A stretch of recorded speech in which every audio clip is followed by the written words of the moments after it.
माँ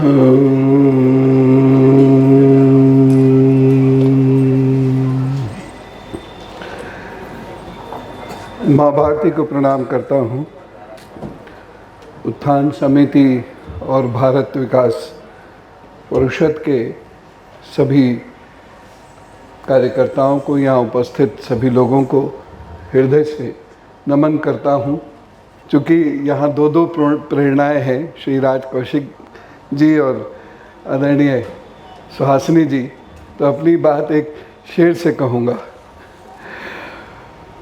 उन्हें जिद है जहाँ बिजलियाँ गिराने की, उन्हें जिद है जहाँ बिजलियाँ गिराने की, हमें भी जिद है वही आशियाँ बनाने की।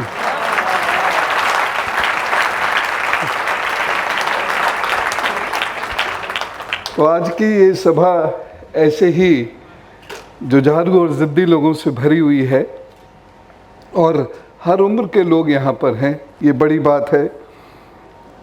मैं गांधी जी पर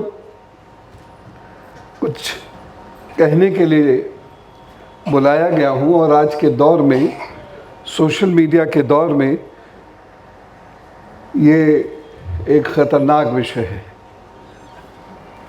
और ये मैं दुखी हृदय से कह रहा हूँ।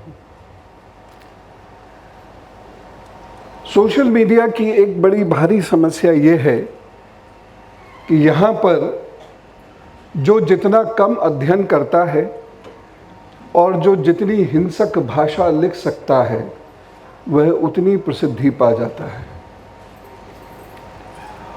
और इसीलिए न भारत का इतिहास समझ में आता है, न भूगोल समझ में आता है, न भारत का पर्यावरण समझ में आता है।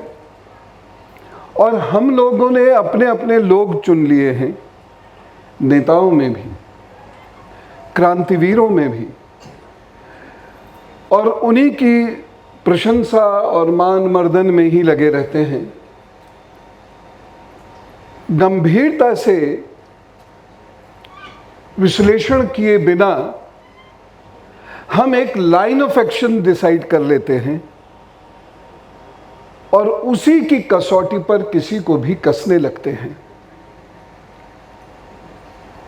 यहाँ उपस्थित सभी लोगों से, विशेषकर युवजनों से मैं कहना चाहूँगा कि इतिहास को पढ़ना और समझना इतना आसान नहीं है कि आपको किसी ने एक लाइन कह दी और आप समझ जाएं। बड़ा गंभीर चिंतन चाहिए, बड़ा गंभीर विवेचना उसकी चाहिए। किसी भी दार्शनिक को समझने के लिए उस काल, देश और परिस्थितियों में जाना आवश्यक है।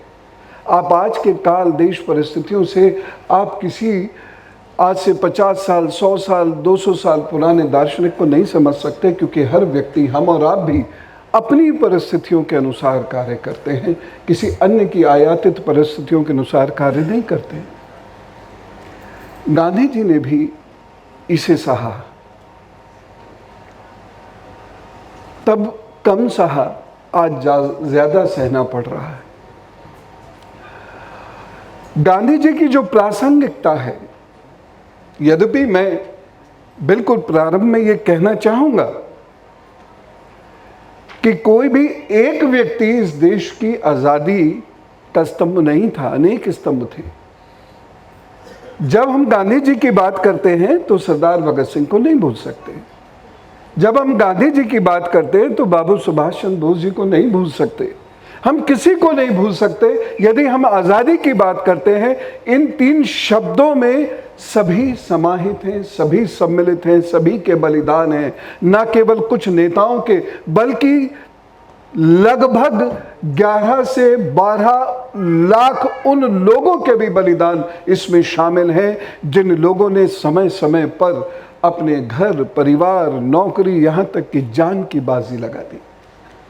जब हम आज़ादी शब्द कहते हैं तो ये बहुत बड़ा शब्द है। किसी एक व्यक्ति की बदौलत ये शब्द नहीं मिला, अनेक लोगों की बदौलत ये शब्द मिला है।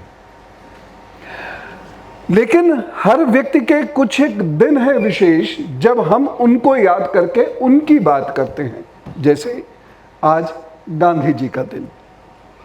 स्वच्छता से प्रारंभ करना चाहूँगा। लेकिन उससे पहले मैं एक चीज कहना यह चाहूंगा कि मैं आज दो गांधियों की बात करूंगा। दो गांधी, एक वो गांधी जो दार्शनिक गांधी है और एक वो गांधी जो क्रांतिवीर गांधी है। हमें यह गलती नहीं करनी चाहिए कि क्रांतिवीर गांधी को दार्शनिक गांधी के साथ जोड़ दें और तोड़ दें, मरोड़ दें। दोनों की सोच अलग है, दोनों का चिंतन अलग है। और युवा पीढ़ी को मैं एक पुस्तक दिखाना चाहूंगा, Hind Swaraj, Indian home rule. इसमें बहुत सुंदर संवाद है गांधी जी का, स्वयं से ही। दो अलग अलग नाम उन्होंने रखे हैं, लेकिन संवाद है वो। और उस संवाद को पढ़े बिना दार्शनिक गांधी समझ में नहीं आएंगे। उस संवाद को पढ़े और समझे बिना गांधी जी की भारत को लेकर क्या परिकल्पना थी, क्या हिपोथेसिस थी, यह समझ में नहीं आएगी। गांधी जी हो सकता है आपके प्रिय व्यक्तित्व ना हो, लेकिन गांधी जी हल्के व्यक्तित्व नहीं थे। गांधी जी के बहुत सारे ऐसे कार्य हैं जिसका एक का जिक्र डॉक्टर सुहासिनी जी ने भी किया। जॉर्ज पंचम के सामने जब गांधी जी जाते हैं, गांधी जी के नाम की उद्घोषणा वहां होती है, सब लोग वहां बैठे हैं, दाजे बाजे शुरू हो जाते हैं, क्योंकि राजा के अतिथि है, कोई छोटी बात नहीं है। और जॉर्ज पंचम के पास जब वो जा रहे होते हैं तो अचानक उन्हें देखकर सब चौंक जाते हैं, क्योंकि वही लंगोट, लाइन क्लॉथ और एक ऊपर से दुशाला ओढ़कर जॉर्ज पंचम के पास जाते हैं। जबकि जॉर्ज पंचम के पास जाने से पहले एक पूरी कवायद होती थी कपड़ों की। वो वैसे ही वहां पहुंच जाते हैं, और ना केवल पहुंच जाते हैं बल्कि ये भी कहते हैं कि आपने तो महानुभाव हम दो आदमियों के बराबर कपड़े पहने हुए। जॉर्ज पंचम से कहना ये कोई सरल बात नहीं है, गट्स चाहिए। आज आप अपने अग्रज से कह के देखिए, ये बात मजाक में कह जाएं तो अलग बात है, लेकिन अगर उसके और आपके पद में बहुत फर्क है, आप नहीं कह सकते। एक और छोटा सा किस्सा सुनाता हूं कि एक बार एक व्यक्ति उनके पास आए, उनकी बहुत बड़ी सी पगड़ी थी और वह गांधी जी को वस्त्र देना चाहते थे। तो गांधी जी हंस के उनसे कहते हैं कि 5 आदमियों के वस्त्र तो अकेले आपने अपने सिर पे रखे हुए हैं। ये केवल चुटकुले नहीं है, ये गांधी जी का दर्शन है। ये उस गरीब का दर्शन है जो एक गरीब देश की बात सोचता है। बनारस हिंदू विश्वविद्यालय में एक कार्यक्रम चल रहा है। राजा महाराजा वहां सामने बैठे हुए हैं। मदन मोहन मालवीय जी भी वहां पर उपस्थित हैं। एनी बेसेंट भी वहां पर बैठी हुई हैं। राजा महाराजा अपनी ट्रेडिशनल पोशाक में, जिसमें जेवर ही जेवर थे, वो पहन के सामने बैठे हुए हैं। गांधी जी दूसरे दिन वहां पर बुलाए जाते हैं और गांधी जी कहते हैं राजाओं से ये सरल बात नहीं है, गट्स चाहिए। गांधी जी कहते हैं कि आपको याद रखना चाहिए कि आप गरीब देश के राजा हैं, गट्स चाहिए। राजा उठ के चल दिए। रोज 15 मिनट तक इन पर कटाक्ष करते रहे तो राजा लोग उठकर चल दिए, क्योंकि राजाओं से धन आना था, राजाओं से धरती आनी थी। इसीलिए वहां के जो आयोजक थे वो गांधी जी से नाराज होने लगे। एनी बेसेंट ने तो यहां तक कह दिया, शट अप मिस्टर गांधी। लेकिन गांधी जी नहीं रुके। गांधी जी की ये फिलॉसफी है, अगर देश गरीब है तो यहां का नेता भी वैसा ही दिखना चाहिए जैसा कि ये देश है। ये उनका दर्शन है और स्वच्छता उनका एक दर्शन है। जहां वो ये कहते हैं कि स्वच्छता स्वास्थ्य के लिए आवश्यक है, तो स्वच्छता एक स्वावलंबी गांव के लिए आवश्यक है। गांधी का दर्शन गांव से शुरू होता है, जिसे वो बेसिक फेडरल यूनिट कहते हैं। और इस देश ने कई मंदियों को इसलिए झेल लिया आसानी से, क्योंकि इस देश की ग्रामीण व्यवस्था सशक्त है, सुचारू है। नहीं तो जो हाल 2006, 7, 8 में अमेरिका का हुआ था, या जिस वैश्विक मंदी की अभी 4 दिन पहले IMF ने घोषणा की है, वैसी स्थिति भारत की भी होती अगर यहाँ का किसान अन्न आराम से ना उगा रहा होता। यहाँ के लोगों को कुछ भी ना हो, 2 चिंताएं नहीं है कि बेसिक ड्रेस मिल जाएगी और बेसिक फूड मिल जाएगा।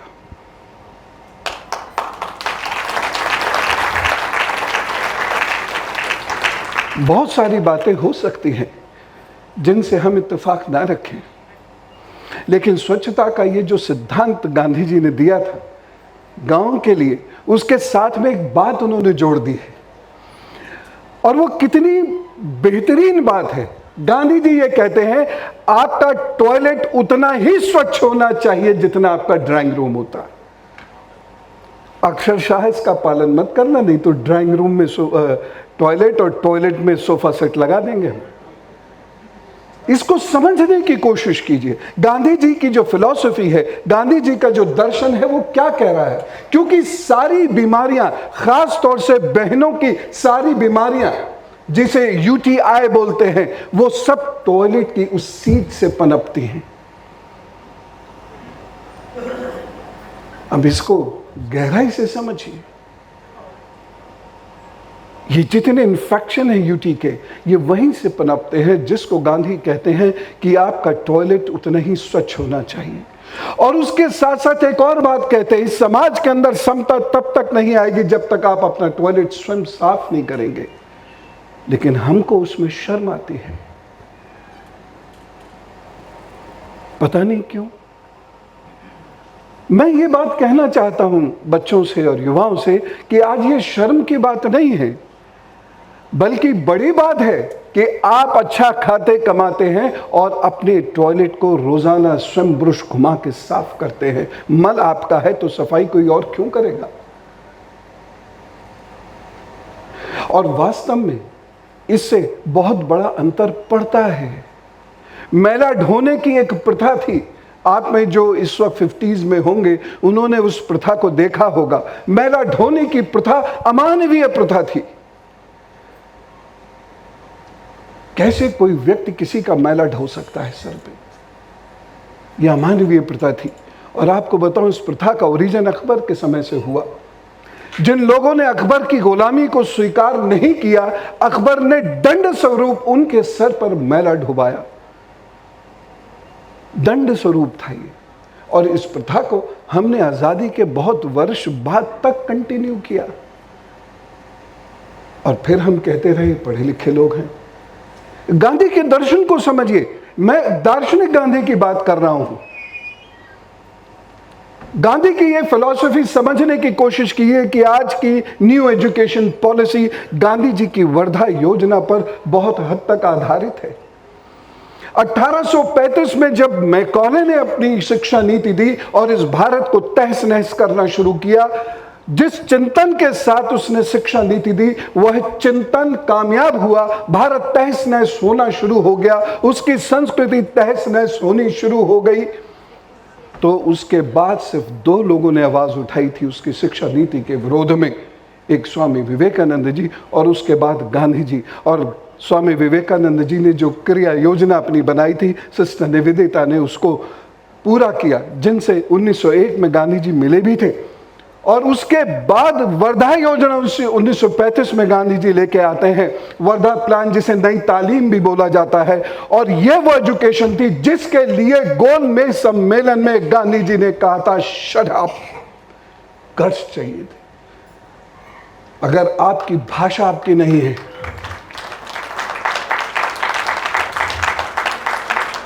और गांधी जी की जो शिक्षा योजना है उसके 3 बिंदु बताता हूं। आपकी भाषा, आपकी संस्कृति और कौशल्य विकास, जिसे स्किल डेवलपमेंट अब हम कहते हैं। 1935 की नई तालीम की पुस्तक पढ़िएगा, उसमें ये चीजें आपको मिलेंगी।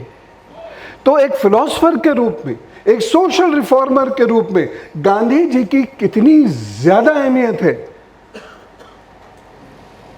मैं ये मानता हूं कि दुनिया अहिंसक कभी नहीं रही, महत्वाकांक्षाएं अहिंसा पर भारी पड़ती रही। मैं ये मानता हूं, ये ये एक सोच है, ये एक प्रेगमेटिज्म है, इसको मैं मानता हूँ, ये व्यवहारवाद है। लेकिन उसके बाद भी मनुष्य की हमेशा शांति के प्रति प्रयास और खोज तो चलती रहती है। और यहाँ पर गांधी जी फिर आपको याद आएंगे।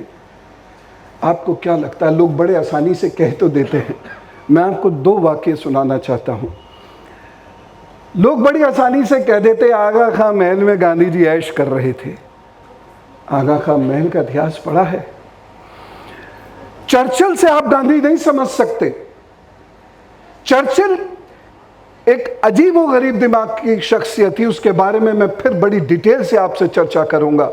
चर्चिल गांधी नहीं समझा सकता। चर्चिल एक बेहद वहमी और शक के किस्म का व्यक्ति था। जब गांधी जी 21 दिन का वहां पर आमरण अनशन कर रहे थे, उपवास उन्होंने घोषित किया था। 9 दिन के उपवास में जान निकल जाती है जो नवरात्र के होते हैं। बहुत सारे लोग तो पहले और 9वें दिन के उपवास रखकर दुर्गा जी को प्रसन्न मान लेते हैं। 21 दिन के उस उपवास में तीसरे दिन से ही उनकी तबीयत बिगड़नी शुरू हो गई थी और 10वें 11वें दिन तक आते आते वह और उनकी गीता, यही 2 चीजें रह गई थी। लोगों से मिलना कम कर दिया था, लेकिन सरवाइव कर रहे थे। तो जब वो सरवाइव कर रहे थे तो चर्चिल बार बार लिनलिथगो को फोन करके कहता था, पूछता था कि गांधी जी के पानी में कहीं ग्लूकोज तो नहीं मिला देते हैं चोरी से। लिनलिथगो जो उस वक्त भारत का प्रमुख ओहदेदार था, वो कह रहा है कि मैं खुद देख रहा हूं, उनके जो डॉक्टर हैं वो खुद देख रहे हैं, गांधी जी केवल जल पी रहे हैं, उसमें कोई ग्लूकोज नहीं मिला हुआ है। लेकिन चर्चिल को विश्वास नहीं होता था। अगर आप चर्चिल को पढ़ेंगे तो यही पढ़ेंगे कि वहां से लेकर यरोदा जेल तक गांधी जी ने पानी में ग्लूकोज मिलाकर पिया। लेकिन यदि आप लिनलिथगो को पढ़ेंगे तो आपको समझ में आएगा कि गांधी जी ने सिर्फ जल पर आमरण अनशन किया था और जब उनके प्राण निकलने को हो गए थे, उन्हें पानी देखते ही उबकाई आनी शुरू हो गई थी। पानी देखा ही नहीं जा रहा था और उनके वहीं से लंग्स और पसलियों में इन्फेक्शन हुआ। चीजें जैसी दिखती हैं, ये बताई जाती हैं, जब तक इतिहास हम नहीं पढ़ेंगे तब तक सच्चाई हमें पता नहीं चलेगी। डंडी मार्च के लिए नमक का कानून तोड़ना जरूरी था, क्योंकि 2400% का टैक्स था उसके ऊपर। और यदि वो कानून नहीं टूटता तो अंग्रेज की सत्ता को चुनौती नहीं मिलती। गांधी जी के लिए घोड़ा किया गया, घोड़े पर उनको बैठना था। गांधी जी क्या कहते हैं कि अगर मेरे हाथ में कोई सामान नहीं है तो 24 किलोमीटर तो मेरे लिए चलना है, बाएं हाथ का खेल है। 24 किलोमीटर रोज चला जाता था दांडी मार्च में। 79% उसमें उन्होंने चुने थे।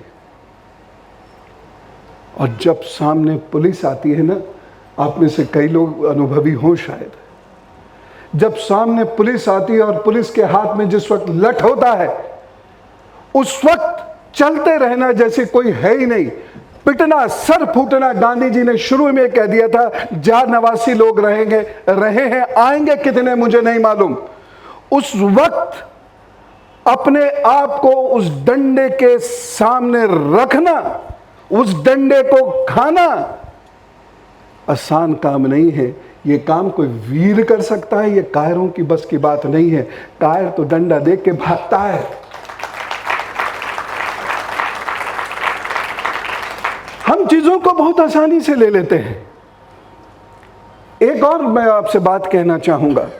एक सेंटेंस बोला जाता है, जब पट्टाभी सीतारमैया की हार हुई तो हमें एक सेंटेंस सुनाया जाता है, ये मेरी निजी हार है। गांधी जी कहते हैं ये मेरी निजी हार है। ये अधूरा वाक्य है। वो ये कहते हैं कि अब्दुल कलाम को हटाकर मैंने पट्टाभी सीतारमैया को इलेक्शन लड़ने के लिए कहा और वह इलेक्शन हार गए सुभाष बाबू के सामने, ये मेरी निजी हार है। अब इसमें बताइए, कोई भी विद्वान व्यक्ति या कोई भी चिंतनशील व्यक्ति या दोस्त के लिए ऐसा नहीं कहेगा तो क्या कहेगा? तो कि मैंने तुझे जबरदस्ती खड़ा करके हटवा दिया। सिंपल बात है, लेकिन आपको ये पूरा वाक्य सुनना पड़ेगा। आधे अधूरे शब्द ये जो सोशल मीडिया पे घूमते हैं, वहां के जो रिसर्च स्कॉलर सो कॉल्ड इस पर लिख देते हैं, उस पर विश्वास मत करिए। आप अपनी रुचि के विषय की गहराई तक जाइए, तह तक जाइए। ये कह रहे हैं और वो सुभाष बाबू को बधाई दे रहे हैं।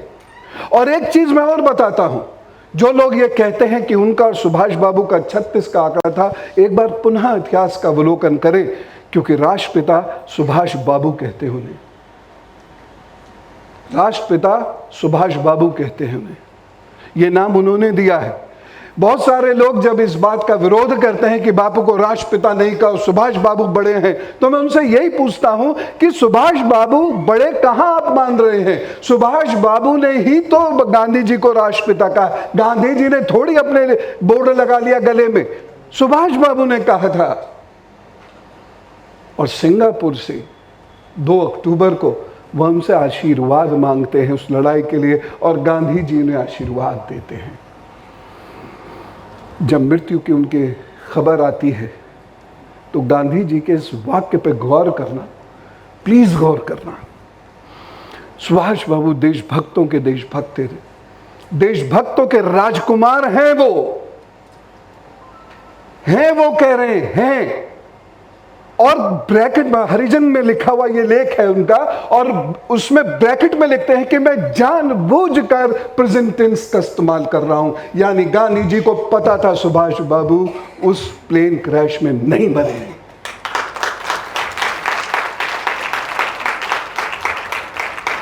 इतना करीबी रिश्ता कैसे है? अगर इतनी लड़ाई थी, if they were at loggerheads, so why this affinity? 13वीं का कार्यक्रम गांधी जी रुकवा देते हैं उनका। क्यों? क्योंकि उन्हें पता था कि वह मृत नहीं है। अब समझिए उस व्यक्तित्व को। बहुत सारी चीजें अंडर द कारपेट की जाती हैं, बहुत सारी चीजें साइड में की जाती हैं, हर चीज की घोषणा नहीं की जाती है। करने वाले जो जब काम करते हैं ना, तो चुपचाप कर गुजरते हैं। देश के लिए काम करने के लिए नगाड़े नहीं बजाए जाते हैं। जो नगाड़े बजाता है उसका तात्पर्य दूसरा होता है। भगत सिंह जी को लेकर बहुत सारे लोग कहते हैं कि भगत सिंह जी को गांधी ने नहीं बचाया। यह भी एक झूठ है। आसिफ अली को भेजा था गांधी जी ने। इरविन पैक्ट में जब गोलमेज सम्मेलन हो रहा था, तो इरविन पैक्ट में यह नहीं तय हो पाया था। कारण यह था कि वह नॉन वायलेंट लोगों के लिए थी। उसके बाद आसिफ अली को भेजते हैं गांधी जी, और भगत सिंह जी से वो ये कहते हैं कि लेटर ले आओ। भगत सिंह जी वो लेटर देने को मना करते हैं कि मैं ये कसम नहीं खाऊंगा कि मैं अंग्रेजों के हिसाब से चलूंगा और किसी हिंसात्मक गतिविधि में संलग्न नहीं रहूंगा। मैं क्यों लिखूं अंग्रेजों को? तो ये दोनों की अपनी अपनी आइडियोलॉजी है। और इसी कारण से 24 तारीख को जब बाकी लोगों के वहां पहुंचने का दिन तय था, 23 को फांसी दे दी गई। लेकिन ये फैक्ट्स हैं, ये फैक्ट्स हैं जिसको समझना पड़ेगा। और ये क्यों समझना पड़ेगा? देखिए, आज हम अपने एक क्रांतिवीर की जड़ें काट रहे हैं, कल दूसरे की काटेंगे, फिर तीसरे की काटेंगे, और एक समय ऐसा आएगा कि भारत के पास क्रांतिवीरों की फेहरिस्त ही खत्म हो जाएगी। सब एक दूसरे की जड़ें काट देंगे। सारे ही क्रांतिवीर, चाहे गांधी जी हो, सुभाष जी हो, सरदार भगत सिंह हो, सरदार पटेल हो, ये सब पूजनीय हैं। ये सब हमारे देवता हैं। इनकी वजह से आज हम खुली हवा में सांस ले पा रहे हैं। इनकी बहुत सारी कमियां हैं, मैं ये नहीं कहता कि कमियां नहीं हैं, बहुत सारी कमियां हैं, लेकिन फिर भी उनका एक दार्शनिक के रूप में या एक राजनीतिक के रूप में कंट्रीब्यूशन जीरो तो नहीं कहा जा सकता।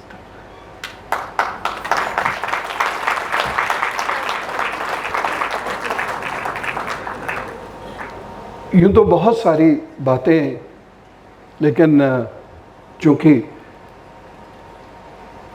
बारिश की वजह से चीज़ें काफ़ी लेट हुई, तो इसलिए मैं बहुत डिटेल में नहीं जाकर बस 2 वाक्य बोलकर अपनी बात पूर्ण करूंगा। पहली चीज़ ये कि जो आपको पसंद हो गांधी दर्शन से, वो चुरा लीजिए और उसे अपनी ज़िंदगी का हिस्सा बना लीजिए। गांधी जी ने विलेज ओरिएंटेड फेडरेशन की बात करी, आज तक नहीं। गांधी जी ने जिस फ्रीडम की बात करी, आज तक नहीं है। तो गांधी जी की ख़ास बातों को चुरा लीजिए और गांधी जी को वाद के रूप में नहीं, कर्म के रूप में अपना लीजिए। इन शब्दों के साथ मैं पुनः आप उत्थान समिति और सबको बहुत बधाई देता हूँ, और जो समृद्ध मंच आपने मुझे दिया, इसके लिए मेरी ओर से आप सभी लोगों को कोटि कोटि धन्यवाद और सभी लोगों को मेरे प्रणाम और नमन। ओम।